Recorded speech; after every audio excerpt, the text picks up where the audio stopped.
Pemirsa, media sosial kembali diramaikan oleh tren baru yaitu tagar kabur aja dulu yang viral di platform X.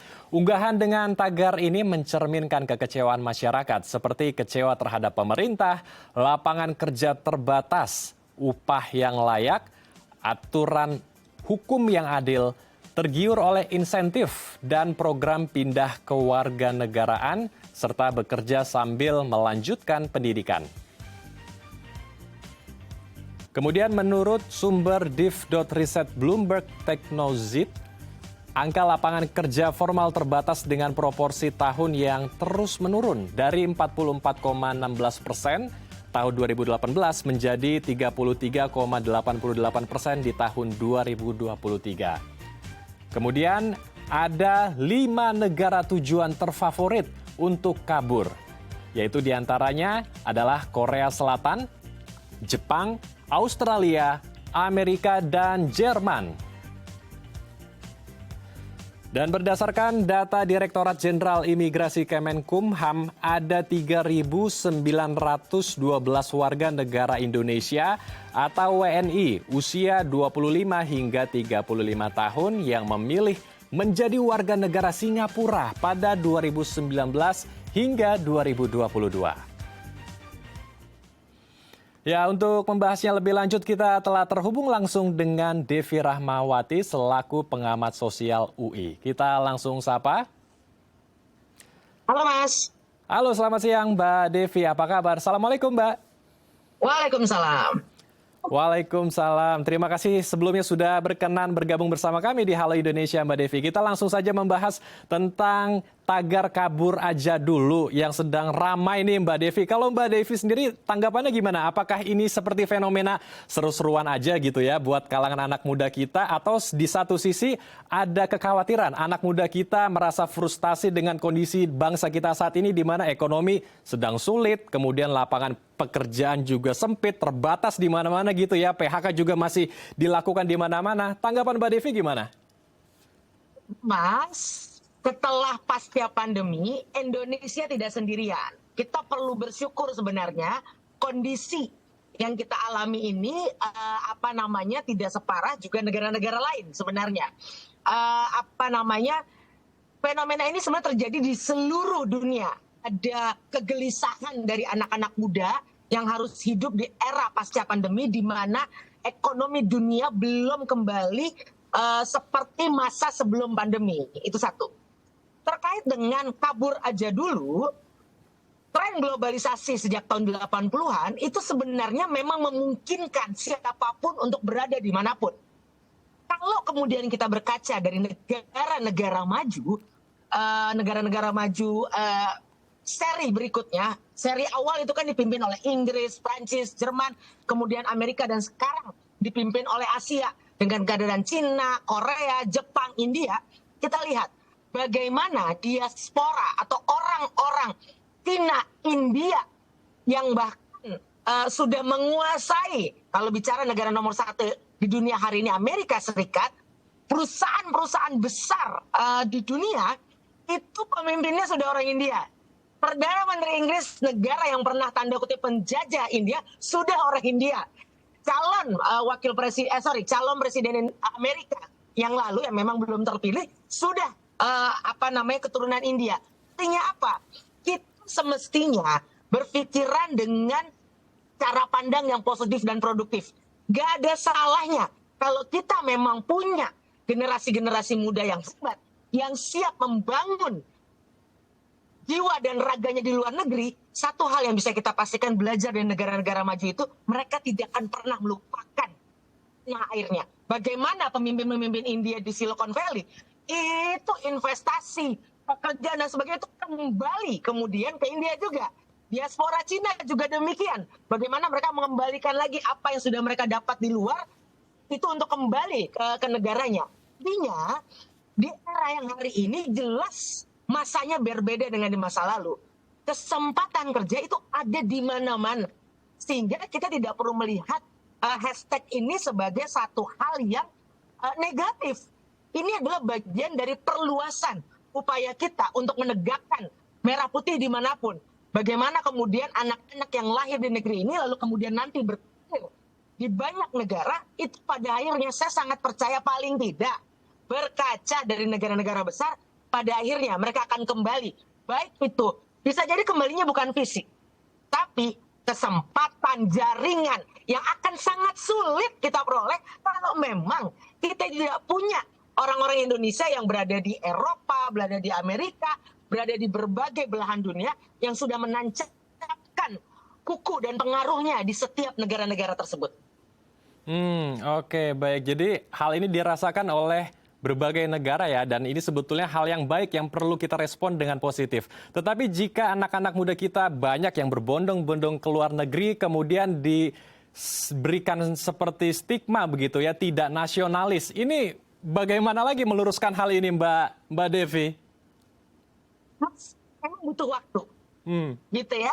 Apa namanya, orang-orang India yang di sana memang juga sudah warga negara Amerika.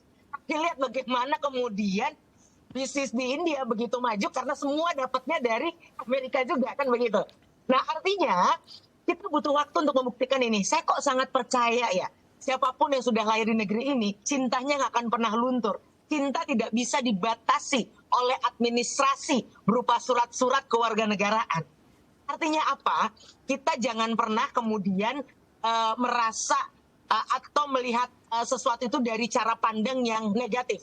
Kalau menggunakan kacamata negatif, semuanya tidak akan pernah positif.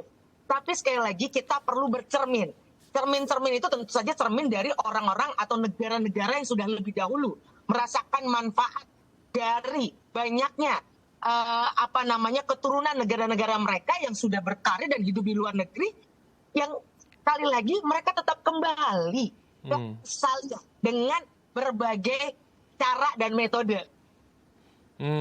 Oke, jadi mereka, anak-anak muda kita juga pasti akan kembali ya dengan berbagai macam cara yang tentunya kita harapkan bisa membangun bangsa kita juga. Oke, tetapi begini Mbak Devi, kalau zaman dulu ya banyak warga kita yang ke luar negeri biasanya hanya identik menjadi ART. Tetapi zaman berubah, sekarang banyak anak-anak muda kita ke sana yang well educated, yang menjadi tenaga ahli, tetapi mereka justru ke luar negeri. Karena mereka mungkin merasa lebih dihargai, kemudian salary-nya atau gajinya juga lebih wow begitu dibanding negara kita sendiri. Ini kemudian bagaimana dengan nasib bangsa kita kalau tenaga ahli kita semua ke sana, orang-orang yang well educated kita juga semua di sana, apakah mungkin generasi kita yang 2045 ya dikatakan akan Indonesia emas gitu, akan terrealisasi? Dan gimana kondisi kita nanti ke depan, Mbak Devi? Penduduk itu 280 juta. Ketika ada 3.000 misalnya, atau berapa, itu kan masih sekian, bahkan 1% pun tidak gitu ya. Artinya dengan program pemerintah sekarang yang sangat serius membangun sumber daya manusia gitu ya, dengan berbagai programnya, makan bergizi, lalu kemudian perbaikan sekolah-sekolah, saya sangat percaya 270-an lebih masyarakat kita ini akan kemudian nanti di 2045 bisa menjadi sosok-sosok emas yang tetap bisa membangun negaranya. Artinya bukan berarti kemudian kita menutup mata bahwa ada anak-anak hebat yang di sana, tapi jangan bilang bahwa yang ada di sini juga tidak hebat. Artinya, mari kita rayakan generasi baru yang semuanya hebat ini, karena dengan fasilitas yang ada, dengan informasi yang begitu luas, untuk kemudian mendoakan mereka, entah mereka di dalam negeri ataupun di luar negeri, untuk tetap bisa sukses, yang ujungnya sekali lagi, insya Allah Indonesia yang akan merasakan manfaatnya. Oke, baik, luar biasa. Saya juga ingin meminta tanggapannya dari negara-negara asing yang meminta warga Indonesia menjadi warga negaranya seperti di Jepang, karena di sana warganya mengalami penurunan ya. Angka pernikahan di sana menurun sehingga SDM-nya di sana juga semakin lama semakin menurun, sehingga membuka pintu bagi warga negara kita untuk menjadi warga negaranya. Ini tanggapan Mbak Devi bagaimana? Tapi ditahan Mbak, kita akan bahas usai jeda ya Mbak Devi. Baik, pemirsa, kami akan kembali usai jeda, tetap di Halo Indonesia.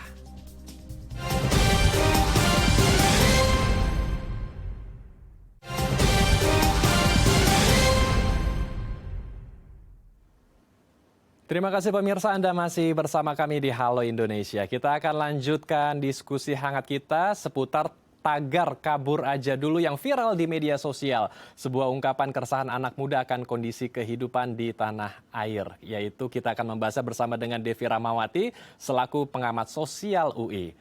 Mbak Devi, melanjutkan pertanyaan saya di segmen sebelumnya. Jadi di negara-negara luar seperti di Jepang membuka pintu bagi warga negara asing seperti Indonesia yang ingin menjadi warga negaranya, warga negara Jepang dengan berbagai macam fasilitas mulai dari salary atau gaji yang tinggi, kemudian diberikan rumah, diberikan kesejahteraan yang melimpah ruah juga yang menggiurkan bagi anak-anak muda kita. Nah, ini apakah menjadi tantangan juga, menjadi godaan bagi anak-anak muda kita, Mbak Devi? Menurut saya ini bukan tantangan atau godaan, ini alternatif, nggak ada yang salah dengan hal tersebut gitu ya. Dan Jepang sampai pada di titik ini karena pembangunan yang sudah dimulai sedikitnya 30-40 tahun lalu. Ini dampak Jepang atau negara-negara maju seperti ini bukan tiba-tiba menjadi demikian. Mereka memiliki capaian kesejahteraan yang luar biasa itu karena memang berkat kepemimpinan di negara mereka yang dimulai 30-40 tahun lalu tapi konsisten dilakukan dengan baik. Jadi apa yang dilakukan hari ini itu dampaknya 30-40 tahun kemudian, Mas. Nah, apa yang mereka Jepang atau negara itu peroleh hari ini karena program 30-40 tahun lalu. Nah, ini yang perlu kita sadari. Jadi artinya kita tidak perlu merasa inferior dengan negara kita dalam konteks dengan Jepang gitu karena sistem mereka itu sudah dibangun 30-40 tahun lalu. Nah, kita insya Allah sejak 10 tahun terakhir sudah mulai membenahi apa yang tidak dibenahi sebelumnya yang mudah-mudahan tapi sayangnya itu baru bisa dirasakan 30-40 tahun lagi. Oke, jadi seperti metode tabur tua ya, apa yang ditabur hari ini baru akan dituai 30 tahun setelahnya begitu.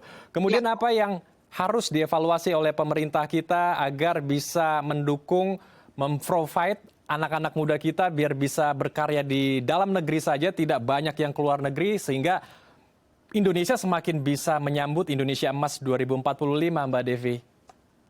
Satu, ini bukan hanya tugas pemerintah. Kalau tugas pemerintah pasti sudah jelas dan ada mekanisme pengawasan. Tapi catatannya kalau dalam konteks ketenaga kerjaan dan ini riset dunia, justru yang harus siap juga memperbaiki diri adalah anak-anak muda itu sendiri. Karena ternyata bisa dicek di berbagai mesin pencari, industri-industri itu sekarang malah ketakutan untuk bisa mempekerjakan anak-anak muda karena urusan lemahnya keterampilan sosial mereka.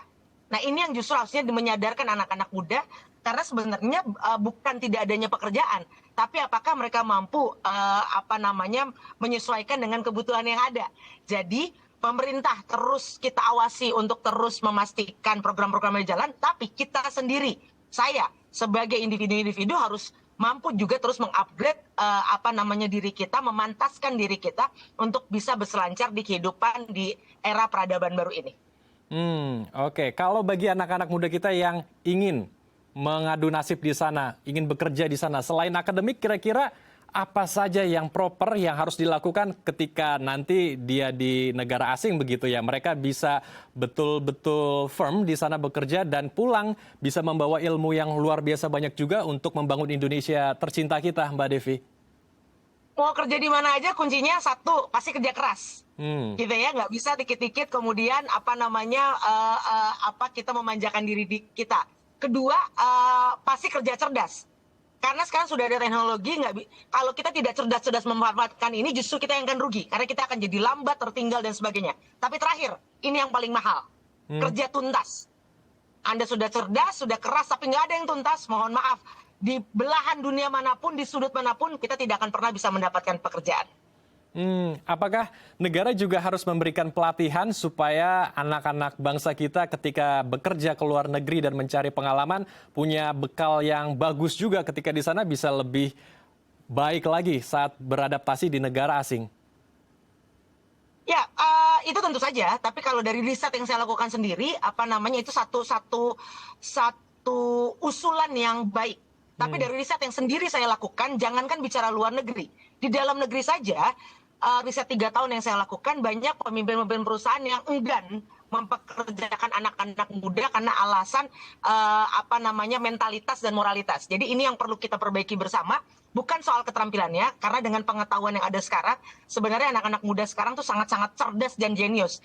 Tapi yang perlu diperkuat adalah persoalan mental tadi, karena memang dunia sedang tidak baik-baik saja, bukan hanya di Indonesia, tapi pandemi telah merubah ekosistem dunia menjadi jauh lebih berat hari ini. Baik. Jadi sebetulnya tidak hanya Indonesia ya, di berbagai belahan negara manapun juga sedang menghadapi hal yang sama, sedang agak miring dan goyang ekonomi di mana-mana. Oke, kalau begitu bagaimana? Apa yang harus dilakukan oleh anak-anak muda kita, terutama generasi milenial dan Gen Z yang lebih mengedepankan mental health karena mereka lebih suka dengan work-life balance antara bekerja dan juga kehidupan daily life-nya, kehidupan sehari-harinya, mereka mau keseimbangan itu. Sementara kondisi kita saat ini sepertinya tidak baik-baik saja, Mbak Devi. Bagaimana agar anak-anak muda kita juga mengerti kondisi kita saat ini dan tidak terus melihat dengan kacamata negatif dengan kondisinya saat ini? Ya, kalau kita belajar ilmu hard science, bicara kekekalan energi, apa yang kamu berikan itulah yang akan kamu dapat. Kalau kamu memberikan seluruh jiwa dan raga kamu 100%, itu pasti akan kembali. Jadi pertanyaannya jangan pernah mempertanyakan kenapa ada sesuatu yang tidak saya dapat. Jangan-jangan itu karena kita belum secara serius juga memberikan tenaga, jiwa, dan energi kita untuk pekerjaan kita, untuk kehidupan kita. Bicara soal susah, silahkan keliling ke luar negeri. Saya baru ke 32 negara, 75 kota di dunia. Saya juga tahu bahwa kondisi yang tidak baik-baik saja itu ada di mana-mana. Gitu. Jadi artinya, apa yang kita hadapi di Indonesia, di banyak negara juga bahkan ada yang kondisinya juga jauh lebih parah. Gitu ya. Artinya, kita perlu memantaskan diri kita agar dimanapun kita berada, kita bisa mendapatkan penghidupan yang layak selamat dunia akhirat. Baik, kita harapkan diskusi kita hari ini bisa mencerahkan pemirsa di rumah ya, agar kita bisa memantaskan diri di situasi apapun yang sedang terjadi. Terima kasih Mbak Devi telah bergabung bersama kami, berbagi pandangan bersama kami di Halo Indonesia. Salam sehat, Assalamualaikum Mbak Devi.